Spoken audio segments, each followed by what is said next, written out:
자, 시작. 천국은 마치 시작. 감추진 보화와 같으니 시작. 천국은 마치 밭에 감추진 보화와 같으니 사람이 이를 발견하는 숨겨두고 기뻐하며 돌아가서 자기의 소유를 다 팔아 그 밭을 사느니라. 또 천국은 마치 좋은 진자를 구하는 장사와 같으니 급히 값진 진주 하나를 발견하매 가서 자기의 소유를 다 팔아 그 진주를 사느니라. 아멘. 아멘. 아멘. 그 뒤에도 이제 쭉 비유가 나오는데요. 우리는 이제 살아오면서 또 살아가면서 우리의 일상 속에 감추어진 보화를 얼마나 발견하고 살까. 본문에 나오는 짧은 비유는 그러니까 우리가 이 본문의 말씀의 이제 주제는 이겁니다. 우리가 예상하지 못한 곳에 이제 보물이 있다는 그런 이제 중요한 보물이 숨겨져 있다는 그런 이제 진리를 예수님이 말씀하고자 하신 건데, 여기에 보면 뭐라 그래요? 처음에 천국은 마치 이렇게 이제 말을 이제 펴시죠. 천국은 마치 이렇게 말씀하시는데, 사실 여기는 예수님이 깊은 의미가 있습니다. 우리는 이 비유가 종종 이제 진주 비유하고 비슷하게 생각하지만 두 가지가 분명히 다르죠. 하나는 보화, 하나는 진주죠. 네. 자, 그러면 첫 번째 비유에서는 천국은 보화와 같다고 했고, 두 번째 비유에서는 천국을 진주를 구하는 장사와 같다고 했거든요. 그러면은 이 비유에서 주의해야 될 것은 보화를 발견한 사람이 보화를 사는 게 아니죠. 예, 바로 그러면 보화를 발견한 사람이 보화를 사는 게 아니라 밭을 샀다는 거예요. 제가 이 얘기는 언젠가 한번 이 유대인들의 그 이제 돈을 어떻게 숨기는지 이제 보관하는지에 대해서 알려드렸죠. 그 당시는 사람들이 주인이 노예에게 돈을 맡겨요. 그게 이제 어려운 말이죠. 내가 또 기억을 못하네. 나는 외국어는 기억을 못해. 근데 돈을 맡기면 이 청직이나 노예가 주인의 돈을 맡습니다. 맡아서 그 당시는 돈을 보관하는 방법이 땅에 묻는 거였어요. 근데 땅에 묻어뒀다가 노예가 죽어버리잖아요. 주인 돈 어디 있는지를 몰라. 그러니까 만약에 주인이 돈을 또 감췄어? 주인이 죽어버리면 뭐 갑자기 죽는 수가 있잖아요. 그러면은 모르고, 그런데 이 당시는 또 토지가 어땠습니까? 토지를 거의 1%의 사람들이 다 가지고 있었어요. 다 가지고 있으면서 다 소작농이었어요. 그러니까 남의 밭을 다 그냥 소작을 얻어서 농사를 짓던 사람들이거든요. 그런데 이런 사람들이 농사를 짓다가 그 밭에 그 노예나 주인이 돈을 숨겨놓은 걸 발견을 한 거예요. 그러니까 그게 이제 돈일 때도 있고 보석일 때도 있고. 이제 이게 지금 예수님은 비유를 하실 때, 우리가 사실 비유 해석을 잘 몰라서 그렇지, 이 예수님이 비유를 말씀하실 때는 대상이 누구였어요? 많이 배우고 많이 가진 사람들이 아니었어요. 그러니까 쉬운 말로 하셨어요. 그러다 보니까 모든 비유가 어때요? 이 사람들이 다 알아들을 만한 얘기를 하셨거든요. 그래야지 이 밭의 비유, 우리는 그 얘기를 모를 때는 이 사람들의 이 문화를 모를 때는 그냥 뭐 넘어갔잖아요. 근데 예수님은 지금 이 당시에 돌아가는 시스템을 가지고 비유를 말씀하신 거거든요. 자, 그러니까 천국을 찾는 사람은, 천국을 찾은 사람이 천국을 우리는 그러잖아요. 예수를 왜 믿어요? 그러면 천국 가려고요. 그러죠. 그런데 중요한 거는 천국을 구하는 우리가 천국을 사는 게 아니라 이 세상에서, 이 세상 속에 천국이 숨겨져 있다는 거예요. 예수님은 지금 예수님이 말씀하고 싶은 거는, 당연히 예수 믿으면 천국 가요. 그런데 예수님은 지금 누구를 대상으로 얘기하고 계십니까? 이 땅에 사는 사람들을 대상으로 얘기하고 계시잖아요. 그러니까 이 예수님이 하고자 하시는 말씀 뭐였냐면, 우리가 보화는 우리의 일상 속에 있다. 그 얘기를 지금 하고 싶으신 거예요. 네, 그 얘기를 하고 싶은 거예요. 안 그러면은 굳이 이거 뭐 땅에 감추인 보화를 이제 이 얘기를 하실 리가 없겠죠.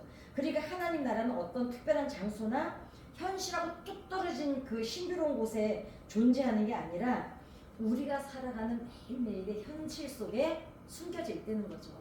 그래서 하나님 나라는 죽은 뒤에나 가는 곳이 아니라는 거예요. 이 말씀이 맞는 게 예수님은 이 비유를 통해서 아주 분명하게 얘기하는 게 고아는 죽어서 갖는 게 아니다. 이 땅에 너희의 삶 속에 발견되어지는 거다. 그러면 그 발견한 거를 그냥 내가 그 발견한 땅을 사는 거예요. 자, 그렇다면은 사람들이 어때요? 농부가 지금 이 사람들은 누구였습니까? 다 소작농들이었잖아요. 그런데 이제 농사도 텃밭이라도 다 키워보셔서 아시지만 밭이라는 거는요, 봄에 농사 짓기 전에 다 뒤집거든요. 다 뒤집어서 돌 다 골라내죠. 풀 다 뽑아내죠. 뭐 덩어리 진 흙은 다 깹니다. 그래가지고 그냥 편하게 해서 거름을 섞어가지고 농사를 이제 봄에 상추 드시고 다 하잖아요. 그래서 여름에 장마 끝나고 장마 때 잡초가 얼마나 많습니까? 장마 때는요, 상추 이런 건 허른 거는 후성기는 다 죽거든요. 잡초는요 끝까지 살아났습니다. 그 가을이 되면 어떻게 해요? 거기다 그냥 또 씨를 안 뿌리죠. 거기를 다 또 뒤집습니다. 다 뒤집어가지고 어떻게 해요? 이제 기경을 하고 개간을 하죠. 근데 그걸 할 때 가을에 제가 항상 그랬어요. 이놈의 돌은, 아니 나는 땅에서 돌을 만들어내는 줄 알았어요. 봄에 그렇게 돌을 골라냈는데 가을에 뒤집어 보면요 돌이 또 나와요. 근데 이제 어떤 사람들은 그러죠. 어떤 사람은 아이고 응? 또 돌이 있네 하면서 이놈의 돌은 도대체 언제 없어져 불평을 하는 사람도 있고, 어떤 사람들은 당연히 여름에 비가 와서 흙이 다 또 쓸려 내려갔기 때문에 그만큼 흙 밑에 돌 있는 대로 더 내려간 거예요. 돌이 생긴 게 아니라 더 밑에 있던 돌은 봄에 안 발견된 거고, 여름에 흙이 쓸려갔기 때문에 더 밑에 있는 돌이 나왔을 뿐이거든요. 맞아요. 예. 그 어떤 사람은 아니면 이놈의 돌을 왜 이렇게 안 없어지는 거 이러기도 하고, 어떤 사람은 그래 흙이 쓸려 내려갔으니까 또 밑에 돌이 또 나오는구나 이런 사람이 있고, 어떤 사람은 불평하는 사람이 있고, 어떤 사람은 그래 또 이것도 파내야지, 왜 거기다 또 농사를 지어서 파릇파릇하게 쌓이게 올라오는 거 보면 더 기쁘거든요. 그러니까 삶을 살아가면서 우리가 만나게 되는 고통, 아픔, 좌절 이런 게 암초 같죠. 왜냐면 누구나가 고통을 자초하고 싶은 사람은 없어요. 왜냐면 이게 나이를 먹으면 보니까요 겁이 많아져요. 어렸을 때는 상처도 힘이 있으니까 또 상처를 만나도 툭툭 털고 일어나는 힘이 있어요. 그런데 나이를 먹으면은 왜 신중해질까요? 나이 먹으면 결정하는 게 쉽지를 않아요. 왜 그럴까요? 겪어보니 첫째는 시행착오를 많이 겪어냈고, 두 번째는 아픔이 뭔지를 알아요. 그리고 그 아픔을 견디는 게 어떤 거라는 걸 아니까 이제 겁이 나는 거야. 그런데도 어렸을 때 같으면 툭툭 털고 까지는 먹고 또 해보지 뭐 이러기도 하는데, 사람은 몸이 힘이 빠지면 마음도 여려집니다. 그래서 나이를 먹으면 마음이 약해져요. 그러니까 어렸을 때는 상처도 안 받던 말들이 나이를 먹으면 상처가 오는 거예요. 그게 왜? 이제는 그때는 힘으로라도 맞설 수가 있었어요. 근데 나이를 먹으면 어때요? 일단 내가 힘이 없는 걸 알아. 그러니까 기가 나도 모르게 죽는 거예요. 그러니 누가 그렇게 상처를 원하겠습니까? 그런데 그 모든 상처가 근데 지나와서 보면, 돌아보면 내가 도대체 그걸 어떻게 견뎠는지 모르겠다 그래요. 그때 진짜 두 번 다시 돌아다 보고 싶지 않아 이러는데, 그럼에도 불구하고 죽지 않고 오늘까지 살아있어요. 그래서 그런 암초들이나 상처들을 만날 때 우리가 또 다른 관점으로 해석을 해보면 이렇죠. 어떻게 보면 암초라고 느꼈던 게 다른 관점으로, 하나님의 관점으로, 신앙의 관점으로, 믿음의 관점으로 다시 그 내가 부딪혔던 암초를 바라보면 어떻습니까? 하나님이 내 인생에 숨겨놓은 보화일 때가 많죠. 우리가 지나고 나서 뭐라 그럽니까? 아유 그래도요 그때 그 일을 겪고 났기 때문에 그 다음에 그보다 더한 일에 안 속아요. 맞아요. 또 하나는 그 다음번에 또 어떤 일이 생겼을 때 어때요? 피해가기도 해요. 그래도 그 일을 겪어서 내가요 그때 많이 승질 죽었어요 이러기도 해요. 그때 그 일을 그래도 겪었기 때문에 아유 그래도 저 양반하고 나하고 이만큼 사는 거예요. 그때는 그냥 당장 헤어져서 안 살고 싶었는데 남편하고. 근데 그때 그 일을 겪으면서 뭘 알게 됐을까요? 싸움은 하고 상처는 겪었지만 남편의 마음을 알게 됐고 아내의 마음을 또 새로운 곳을 왜? 평소에는 못하던 말이 화가 나면 막 내뱉잖아요. 들을 때는 상처가 되죠. 그리고 저런 면도 있나 놀래기도 하죠. 근데 곰곰이 돌아서 생각해보면 그래 저런 성질도 있었는데 내가 몰랐구나 이러고 맞춰주기도 하고 그러면서 살아오는 거거든요. 그 지나와서 우리가 뭐라 그래요? 그래도 그때 그 일이 하나님 은혜였어요. 이게 예수 믿는 사람들이 다른 관점으로 인생의 암초를 돌덩어리를 대하는 자세입니다. 우리는 삶의 쟁기에 부딪힐 때 뭐 딱딱한 거 이렇게 그리고 언제 기분이 나쁘냐면요. 저는 그 호미질을 농사를 해보니까 그 소리가 진짜 싫어요. 돌에 쨍 부딪힐 때 느낌도 싫고 소리도 싫어요. 그 소리 좋아하는 사람 없죠. 그러나 우리 인생에도 그렇게 듣기 싫은 소리가 얼마나 많습니까? 우리는 어떤 때는 그렇죠. 장애물을 만나면 불평을 할 수도 있고 화를 낼 수도 있고 원망을 하기도 하고 어떤 때도 속이 상해서 혼자 그냥 밤을 꿀탕을 할 때도 있습니다. 그럼에도 어떻습니까? 다른 관점으로 보면 어쩌면 그 걸림돌이 되었던 쨍 했던 그게 나에게 발견되기를 기다렸던 보화인지도 모른다는 겁니다. 대부분 돈을 숨길 때 돈을 그냥 싸서 놓지 않겠죠. 어떻게 그 노예들이나 주인들이 밭에다 땅에다가 그 돈을 감출 때 돈이나 보석을 감출 때 항아리에 넣어서 감췄어요. 그러니까 농부가 어때요? 쟁기질을 하다가 쨍 소리가 나겠죠.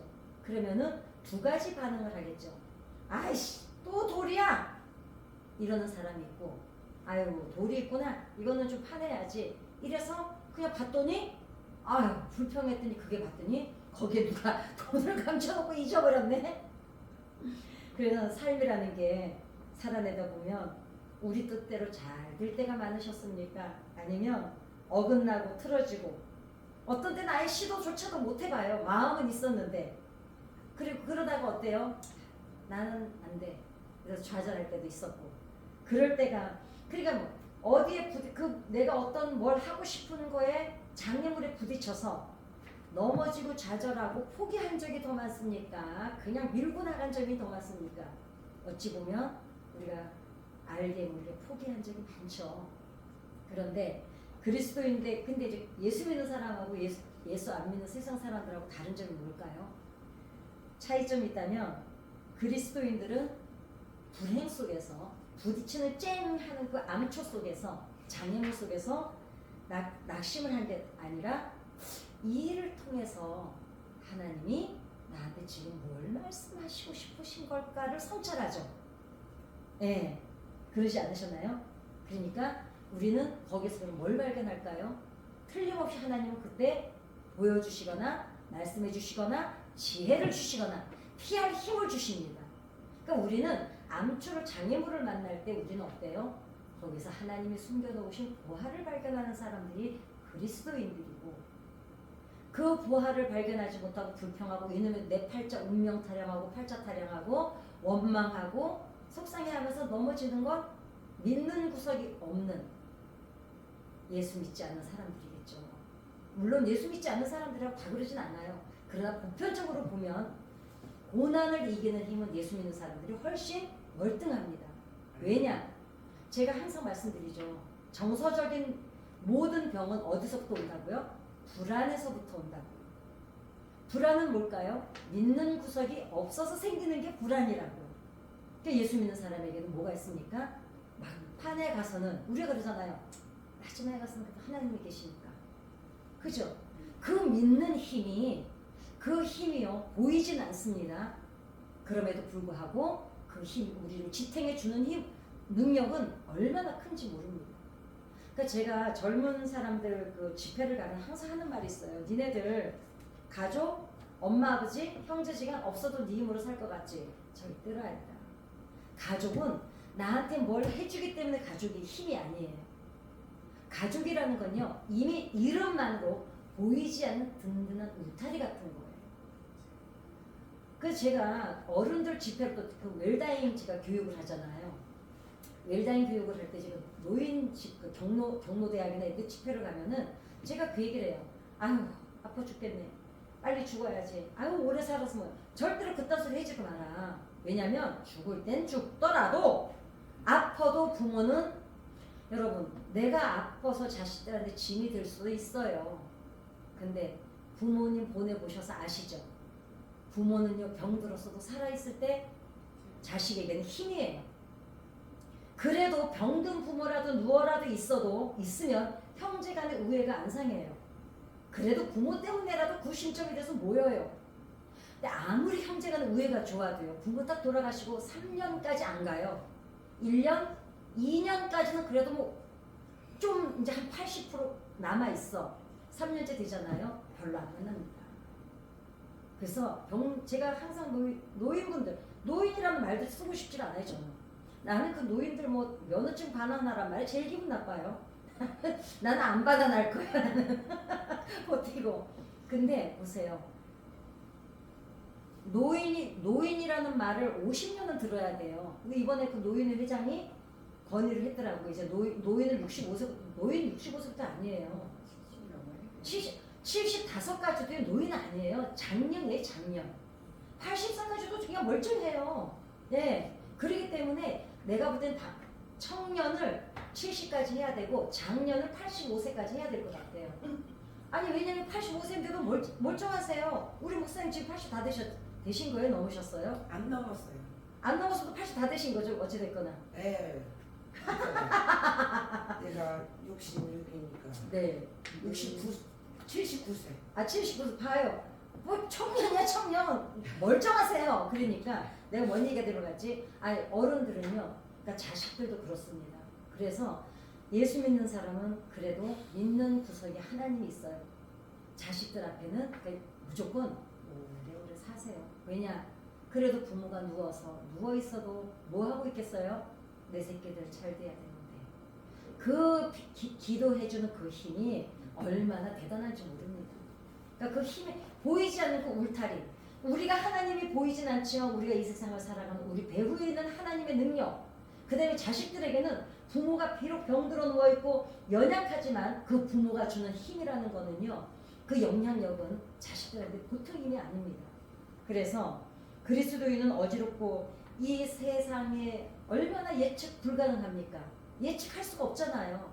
도대체 내일 무슨 일이 일어날지를 모르고 모레 무슨 일이 일어날지를 모르고 아니 조금 있다가 아빠 비행기 좀 있으면 도착해요 했는데 자식을 보내야 되고 이런 어지러운 세상에 살면서 우리가 진주를 발견하는 게 쉽지는 않습니다.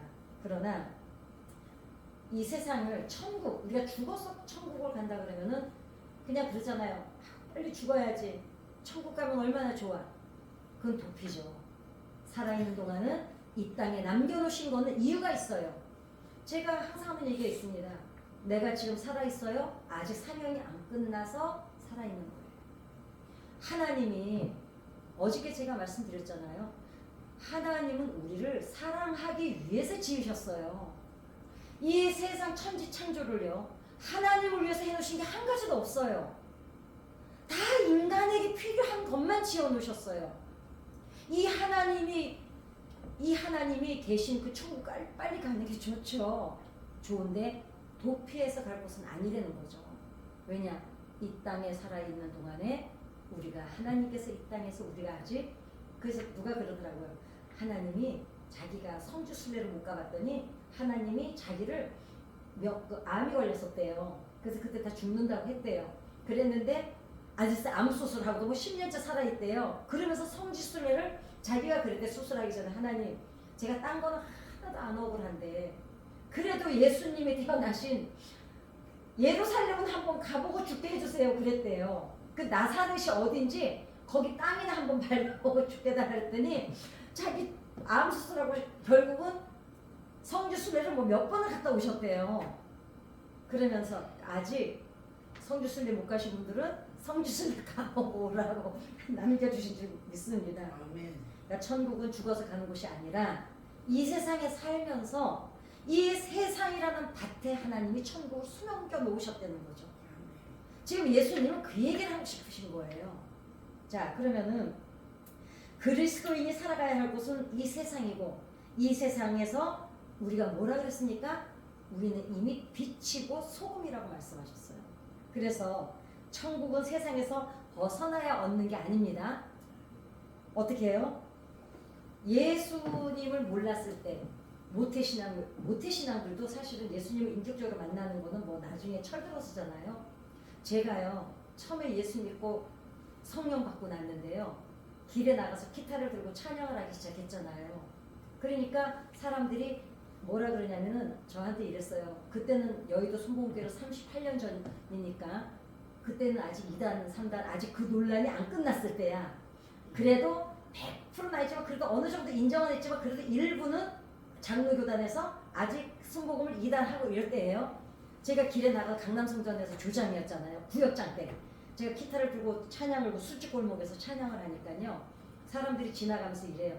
아이고 저 부도 나서 저 2단 교회 이상한 그 조영기 목사 교회 다니더니 또라이가 돼가지고 길에 나와서 저 노래 부르고 있다고. 근데 사실 그때 왜 그랬냐면 제가 그 장사를 할 때인데 노래를 아무나 앞에서 안 했거든요. 좀 아주 그냥 잘난 척을 엄청 할 때였어요. 누가 내 노래를 함부로 들어 막 이제 요딴 짓을 할 때였어요. 그러다가 제가 예수 믿고 변화가 일어나니까 길에서 기타 치고 노래하니까 야, 저 여자가 웬일이냐, 앵간한 사람들 뭐 회장들이 사장이 와도 노래 안 부르는 여잔데 저 길에 나와서 노래 부른다 이러는데, 그때 제가 그랬어요. 내 영혼이 은총 입어 중한 지진 벗고 보니 슬픔 많은 이 세상이 천국을 하도다. 그때 제가 체험을 했어요. 그때 제가 알았어요. 천국은 죽어서 가는 곳이 아니야. 여기서 예수 만나니까요, 도대체 풀 한 포기를 봐도 울컥울컥 눈물이 나고, 흘러가는 구름만 봐도 눈물이 나고, 예, 아버지 이래도 그냥 가슴이 철해서 눈물이 나고. 제가요 우리 엄마 아버지 돌아가시고 나서 안 울었잖아요. 왜냐면 저를 데려온 양부모님이 저한테 충격적인 말을 했어요. 제가 밤마다 우니까 정선회에서 또 나와가지고 그 12살짜리가 형제들하고 다 엄마 아버지 죽고 형제들하고 떨어졌으니까 서울에 와서 제가 얼마나 무서웠겠어요. 그러니까 밤만 되면은 제가 그 12살짜리가 오줌을 싸고 우는 거예요. 너무 애가 충격이 너무 크니까. 그러니까 우리 양엄마가 저를 입양한 엄마가 뭐라 그러냐면, 이놈의 기집애, 네가 그렇게 청승을 부려서 네가 네 청승 때문에 네 엄마 아버지 네가 잡아먹은 거야, 그러는 거예요. 근데 그 말이 저한테 너무 박혔어요. 나 때문에 죽었구나 우리 엄마 아버지가. 그러지 않아도 내가 말 안 들어서 우리 엄마 아버지가 죽었다 생각했는데 속색여서 그때부터 제가 절대로 안 울었어요. 정말 안 울었어요. 얼마나, 그러니까 독종이라고 할 정도로 절대로 안 울었어요. 그러니까 성격이 아주 강팍하게 내 스스로 안 울어야 돼요. 그리고 이 안 담기고 이랬는데요. 아, 예수님을 영접하고 나서 성령을 받고 나니까요, 그냥 도대체 내 몸속에 물이 이렇게 많은가 할 정도로, 그 바울 성전에 밤새도록 그때 4시 새벽기도까지 있잖아요, 철야를. 그냥 이미 들어가면서 우는 거야, 찬양 소리 들으면서. 그렇게 그동안 못 들을 거를 다 우는데 그때 알았어요. 이제는 정말 여한이 없다. 천국이 거기더라. 봐요, 그때 부도 났을 때거든요. 저녁마다 빚쟁이들한테 머리끄댕이 잡힐 정도였거든요. 언제 어느 때 이 부도난 수표가 돌아오면 형사입건이 될지는 모를 때였거든요. 그런데요, 계속 무슨 말을 하고 다니면 하나님 감사합니다, 하나님 너무 감사합니다 이러고 다니는 거야, 이러고. 그때 제가 알았어요. 천국은 절대로 죽어서 가는 곳이 아니구나. 천국은 여기서 예수 만나니까 천국은 여기서부터 시작이구나. 아멘입니까? 아멘. 예수님 말씀하시는 거는 지금 너희가 죽어서 가는 곳이 천국이 아니라 세상 보화, 천국은 여기서 뭐라 그래요? 지금 44절 다시 보세요. 천국은 죽어서 가는 곳이 아니라 천국은 마치 밭에 감취. 이게 뭐예요? 천국은 죽어서 가는 게 아니라 밭이 어디예요? 이 세상이잖아요. 여기에 감추어져 있는 보화 같은 거라는 거예요. 여기서 천국을 발견하지 못하는데 우리가 죽어서 가는 천국을 이미 발견할 수 없다는 거예요. 예수를 만나면 밭에 감추인 보화처럼 이 세상에서 이미 천국을 발견한다는 거죠. 아멘. 그걸 지금 예수님은 말씀하시는 겁니다. 그래서 그럼 이 땅에서 천국을 발견한 그리스도인은 어떻게 해야 될까요? 교회 안에서 발견하는 게 아닙니다. 우리 삶 속에서 발견하는 거예요. 지금 예수님은 분명히 뭐라고 말씀하세요? 그때 당시에 헤롯 성전이 있었잖아요. 성전 얘기를 안 하세요. 지금 이 민중들을 놓고, 그것도 밭주인이 누구예요? 밭주인이 아니에요. 자, 소장농들이었어요. 그 당시 소장농들 제가 말씀드렸죠. 100개를 벌면 60개를 갖다 바쳐야 돼요. 나머지 40개를 가지고 살아야 됩니다. 이 사람이 지금 뭘 발견했어요?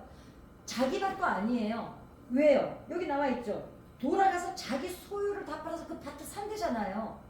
그러니까 남의 밭을 지금 소작을 하고 있다가 쨍 해서 봤더니 아니 거기다 누가 돈을 감춰놨네. 진주를 발견했네. 보화가 있네. 그리고 이 사람 아무 말도 안 하고 돌을 덮습니다. 덮고 여러분 100개를 벌면 60개를 갖다 바쳐서 하다 안 돼서 노예로 전락하던 이 시대의 민중들이 무슨 돈이 있어서 그 밭을 사겠습니까? 그런데 어때요? 어떻게 해서든지 그 밭을 사잖아요. 이 얘기는 예수님이 지금 무슨 얘기를 하고 싶을까요? 우리가 이 세상에 살면서 이 농노와 같이 소장농 같이 이렇게 험한 세상에서 우리가 목마르고 힘들고 허리가 휘게 살아가는데 거기에서 예수님을 만나는 거예요. 자, 어제 얘기랑 이어집니다. 예수님을 만났다는 건 뭘까요? 하나님의 사랑을 발견하는 거예요. 아멘. 내가 지금 적어도 어떤 사랑을 받고 있다는 확고한 신념이 생기고 나서 정체성으로 확립을 하고 나면 이 세상이 그렇게 술렁술렁 넘어가게 됩니다. 왜냐? 부도가 나서 그 빚쟁이들이 허구날 몰려오고 제 또라이 된 거 아니냐 그러는데 나 혼자 줄줄 울고 다니는 거예요. 뭐라 그러면서 하나님 감사합니다. 문제가 해결된 건 하나도 없는데 뭐부터 변해요? 내 신령의 속이 변하기 시작하는 거예요. 도대체 하나님 왜 나를 사랑하세요? 내가 얼마나 속색이고 성경 찬송가 엄마가 준 거 그거 쓰레기통에 다 버리고 나 예수 안 믿는다고 예수가 어디 있냐고 그 쓰레기통에다가 달력까지 교회에서 준 달력까지 우리 엄마가 준 유물인 그 성경책까지 쓰레기통에 다 버리고 하나님을 떠났었는데 어쩌자고 하나님 나를 안 버리셨어요. 그게 너무 감사해서 그냥 울고 다니는 거예요. 울고 다니는 거예요. 사랑을 발견하고 나니까 세상에 가진 것들 갖고 싶었던 것 가진 것들이 이게 아무것도 아니래더라는 거죠. 이게 너무 소중해서 그거는 어때요? 사랑에 빠져본 사람들은 압니다. 아멘. 우리가 드라마에서 항상 보잖아요. 부잣집 딸이 운전기사 자기 비서로 데리고 다니는 비서랑 사랑에 빠지면 그 비서가 라면 먹으러 갔는데 생전 안 먹어보던 라면 먹어서 라면이 이렇게 맛있는 거였냐고 TV니까 그리고 어디 저 허름한 저 어디 여인숙 같은 데 가가지고 라면 먹는데 여기서 그 둘이서 이 재벌 딸은 지금 몇 천억을 가지고 있는 자기 재산이 있는데도 어때요? 그 해변가 그 허름한 민박집에서 그 남자랑 라면 먹으면서 자기 안 가고 여기서 살겠다고 그 남자랑 사랑의 힘이라는 게 그런 거거든요. 내가 그렇게 추구하고 갖고 싶고 바라던 것들을 과감하게 버릴 수 있는 게 사랑이거든요. 근데 이거를 우리가 언제 발견할 수 있냐면 어저께 설교했던 그 하나님 사랑을 발견할 때 도대체 하나님이 우리를 얼마나 사랑하는지를 알게 될 때 그러고 나면 어떻습니까? 이 땅에 드디어 내가 고통을 겪고 불평하는 세상이 아니라 이 세상 속에서 발견한 게 무엇입니까? 믿음이죠. 아멘. 어떤 믿음? 하나님이 나를 사랑하시기 위해서 이 천지를 창조하시고 6일 동안 다 준비해 놓으시고 나한테 뭐 내가 다 쓰지도 못하고 천국 갈 텐데 아주 그냥 언제 어느 때 필요할까봐 세세히 다 준비하고 인간을 창조하신 그 하나님. 그 그 아기가 태어나기 전에 그 아기가요 다 클 때까지요 그 신발 엄마들이 몇 컬러나 사놓잖아요. 그거 다 못 신습니다. 왜냐 그 신발을 요만해가지고요 아기가 걷지도 못할 때 신는 신발이에요. 그죠? 대부분 아기 태어나기 전에 사놓는 신발이 뭐예요? 걔가 걸을만 할 때 신는 신발이에요? 아닙니다. 다 안 신고 얘가 걸을 수 있는 나이대가 아닌 신발들을 쫙 사서 이쁜 대로 사놓잖아요. 어떤 엄마들 보면 그 애기는 이거 신어보지도 못하고 왜냐 이거 신으려면 걸어야 되는데 얘는 누워서 못 일어나는 애예요. 그런데도 어때요? 다 써보지도 못하고 얘는 성장을 하죠. 우리 다 써보지도 못하고 천국 가요. 그럼에도 불구하고 하나님께서는 그렇게 다 준비하실 정도로 이렇게 내가 사랑하는 받는 존재였구나. 세상에 어쩌자고 나를 사랑하셔서 자기 생명까지 주는 하나님이셨구나를 발견하고 나면 그 몇천억의 재산도 버리고 허름한 민박집에서 자기 애인 사랑하는 남자와 라면을 먹으면서 행복해하는 그 여자 같은 비유를 들만한 게 없어요. 이 기쁨을 발견하는 게 바로 이 세상에 살면서 세상 닷속에 숨겨진 부활을 발견하는 게 이 믿음이라는 걸 예수님이 지금 말씀하고 싶으신 거예요. 그래서 뭐라 그랬습니까? 천국은 마치 밭에 감추인 보화를 발견한 농부가 되는 거예요. 그것도 지 밭도 아니에요. 남의 밭을 가는 그냥 소작농이에요. 그 소작농이 무슨 기쁨이 있겠습니까, 여러분? 100개를 벌어서 60개를 갖다가 빼앗기는데 무슨 기쁨이 있겠어요? 그런데 그 보화를 발견했을 때 어때요? 자기 이제 그 소작농 인생이 끝나는 거잖아요. 이제 우리가 이 땅에 사는 그 인생에 그 끌려다니는 인생에서 노임을 받는 거예요. 왜? 나는 이제 어떤 사랑을 받는 얼마나 존귀한 존재라는 걸 깨닫는 거예요. 그 얘기를 지금 예수님은 하고 싶으신 겁니다. 그래서 우리는 이제 우리가 근데 그동안은 이 밭을 사기 위해서 강조했던 게 뭐였습니까? 밭을 사기 위해서 자기 전 재산을 팔았던 것만 강조돼 왔어요. 그럼 자기 전 재산을 팔았다는 건 무슨 뜻입니까? 희생이죠. 교회는 희생을 강조해 왔어요.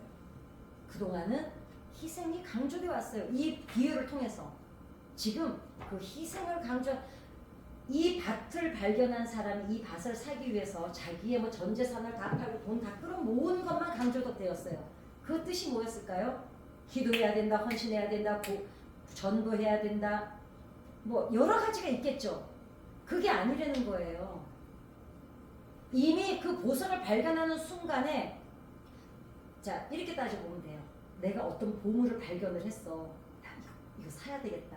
이럴 때 나 저거 이거 없어도 돼. 이거 팔아가지고 이거 가지고 이거 사야지. 이럴 때 자 사람 마음이 나 이거 희생해서 이거 살 거야. 이래요? 이거 팔아버리고 나 이거 살 거야. 이러죠? 보석을 발견한 농부가 내 전 재산을 다 팔아서 이걸 사는 걸 이거를 희생이라고 생각 안 했다는 걸 지금 예수님 말씀하고 싶으신 거예요. 너희가 하나님을 발견하고 그 기쁨이 넘치면 하나님 앞에 드려지는 그 시간들이 희생이라고 생각을 안 한다는 거예요. 예물을 드리든 봉사를 하든 헌신을 하든 전도를 하든 사랑하는 이 대상을 위해서 막 하나님을 발견하고 나니까 내가 하나님 앞에 뭐 할 게 없을까? 그냥 아버지 이러면서도 눈물이 줄줄줄 그냥 감동이야. 풀 한 포기만 봐도 하나님은 어떻게 이런 걸 창조하셨어요? 그냥 감동이야. 흘러가는 구름만 봐도 감동이야. 이렇게 하나님 앞에 돌아와서 내가 하나님 앞에 무엇을 해드릴 수 있을까를 찾는 건 희생이 아니라는 거예요. 이게 지금 예수님이 말씀하고 싶으신 요지입니다. 그래서 하나님을 사랑을 알고 나면 우리의 우선순위가 어떻게 될까요? 우선순위가 당연하게 어떻게 됩니까? 바뀌죠. 자, 부부가 그 얘기밖에 할 게 없어서 부부가 아기를 낳고 나면 엄마가 남편을 너무너무 사랑해서 결혼했잖아요. 남자들이요 자기 새끼를 질투하는 거 아세요? 남자들이 첫 타성이 없어요. 첫 애가 태어나면 아내가 어떻게 해요? 애기한테 완전히 빠져 있잖아요. 그냥 애기 자체가 보석이잖아요. 남자들이 질투한대요. 왜? 그 반짝반짝 눈빛을 자기한테 줬었는데 들어오면은 그거 밥 채는 거 먹어. 그래 애기 들여다보고 있고. 사랑하는 대상을 위해서 나에게 가진 것만 내어줍니까? 아닙니다. 희생이랑 내한테 사랑하는 대상에게 내한테 있는 것을 내어줄 때 내가 희생해야지 이러면서 주나요? 아니죠.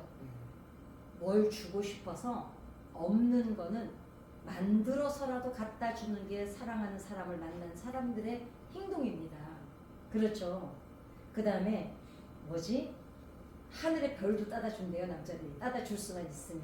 그게 사랑에 빠진 사람들의 태도입니다. 소유를 다 파는데 내가 이거 지금 저거 살려고 이거 다 내가 희생하는 거야. 이래서 농부가 안 팔았어요. 어떻게 됐어요? 기뻐하며 다시 한번 44절 읽어볼까요? 시작.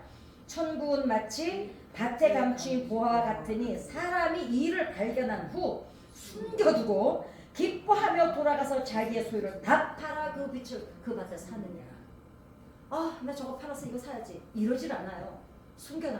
어머, 누가 보면 어떡해? 너무 소중하니까. 그리고 어떻게 해요? 자기 거를 다 파는데 뭐 어떻게 지금 했다 그래요? 기뻐하며. 우리는 하나님을 헌신을 하고 하나님 앞에 어떤 드려지는 시간이 내가 그래도 이거 봉사해야지 뭐. 이거는 이 말씀하고 안 맞죠? 예, 맞습니다. 예수님이 지금 이 얘기를 하고 싶으신 거예요. 자기 소유를 다 파는데 이 사람이 고통스러워하거나 절망하거나 내가 이걸 다 팔아서 저거 사야 돼 이러지 않았습니다. 어떻게 해요? 나 이거 살 거야. 이거 아무것도 아니야. 다 팔아. 막 팔아. 다 없애. 그리고 이거 하나 가져오는 거예요. 이게 천국은 마치 천국을 발견한 사람이 하는 태도라는 거죠. 이게 하나님의 사랑을 발견한 삶의 태도라는 거예요. 방향 전환이 이루어진다는 거예요. 이제 삶의 기준이 하나님이 기준이 된다는 거예요. 누가 그 눈높이를 맞춰요? 사랑하는 대상이. 이 사랑에 그래도 예수 믿는다면 한 번은 제대로 빠져봐야 되지 않냐 이거예요. 좀 이 감동을 한 번은 느껴보고 살아야겠다. 예수 믿는 맛이 나지. 아니 우리 똑같은 밥을 맨날 먹지만 그래도 맨날 맛이 다르잖아요. 어제 했더니 오늘은 이 맛도 너무죠. 그리고 어때요? 이 부활을 발견하고 자신의 삶이 완전히 바뀝니다. 어떻게 바뀌어요? 내 것을 그동안 누리고 가지고 있던 것을 정리하는데 절대로 주저하지 않습니다. 어떻게 해요? 초점이 어디로 바뀌어서요? 보석에 바뀌었어요. 이게 지금 예수님께서 우리에게 너희가 이 땅에서 살면서 만나는 쨍하고 부딪혔던 그 쟁기 끝에 부딪혔던 암초 같은 것이 하나님께서 너희에게 주시는 기다리고 있던 보화가일지도 모른다는 거예요. 단 어떤 관점으로 보느냐에 따라서 이 문제를 통해서 하나님이 나에게 뭘 깨닫게 하실까? 이 일이 끝나고 나면 하나님은 나에게 무엇을 주실까? 기대를 하게 되면 쨍 하고 부딪혔던 그 돌덩어리가 아니라 내 인생의 전환점을 갖다 주는 보화가 되는 거죠. 근데 또 돌이네. 여기는 묻어두고 돌 귀찮아 덮어두고 그냥 그 위에다가 얇게 그냥 씨 뿌리면 돼. 이러면 어떻게 될까요? 결국 그 보석은 내 것이 될 수가 없죠. 관점이 두 가지입니다. 하나는 이것을 통해서 하나님이 나에게 무엇을 주실까를 기대하는 것이고, 또 하나는 귀찮아 나 이거는 안 할래. 돌아서 그거를 덮어버리고 무시해버리는 거. 그래서 어쩌면 이제 우리는 복음을 전하는 패러다임이 이제는 바뀌어야 됩니다. 저는 이 얘기를 꼭 하고 싶었어요. 왜냐하면 저는 이 시장에서 우리 시장에 그 복음 전하는 분 계세요. 장 설 때마다 불신지옥, 천국지옥. 근데 이거는 반드시 바뀌어야 됩니다. 자, 불신지옥은 맞아요. 없는 얘기는 아닙니다. 그런데 하나님이 우리 잡아넣으려고 계획을 하고 지옥을 만드셨나요? 아니에요. 마귀 때문에 만드신 거예요. 인간 때문에 만드신 곳이 아니에요. 그리고 또 한 가지, 사람들에게 전해야 될 거는요, 죽으면 지옥 간다는 말을 전하는 게 우선이 아니에요. 뭘까요? 하나님이 도무지 우리를 어떻게 사랑하셔서 이 세상을 어떻게 창조하셨고, 그분이 죽음으로 몸을 내어주면서까지 생명을 내어주면서 우리를 얼마나 사랑하는지, 그 사랑을 받을 대상이 너라는 거를 복음을 전해야 되는 거지. 두려움을 전하는 게 아니에요. 하나님이 이 세상을 창조하실 때 두려우라고 지으시는 게 아니에요. 목적의 순서가 잘못되었어요. 그러니까 어때야 됩니까? 복음을 전하는 패러다임이 바뀌어야 된다는 거죠. 그쵸? 맞는 얘기 아니에요? 맞는 얘기. 예, 하나님의 의도를 전해야지. 왜 하나님은 의도하지? 그 지옥은 애초에 의도하지 않으셨어요. 하나님 같아지려고 하는, 사탄 때문에 만드신, 시작이 된 거예요. 그러니까 그거는 사실 우리하고 상관이 없습니다. 그럼 우리는 하나님의 그 원래 목적, 이 세상을 창조하시고 인간을 지으신 목적을 전해야 되는 게 복음이지. 복음의 뜻이 뭡니까? 좋은 소식이잖아요. 그럼 우리가 복음 전하러 간다 그러면서 복음을 안 전하면 안 되죠. 그러니까 불신지옥은 적어요. 저분은 조금 생각을 좀 달리 하셔야 돼요. 예, 저건 옳지 않아요. 왜냐면 하나님의 원래 목적을 전하는 게 우리가 할 일이에요. 네.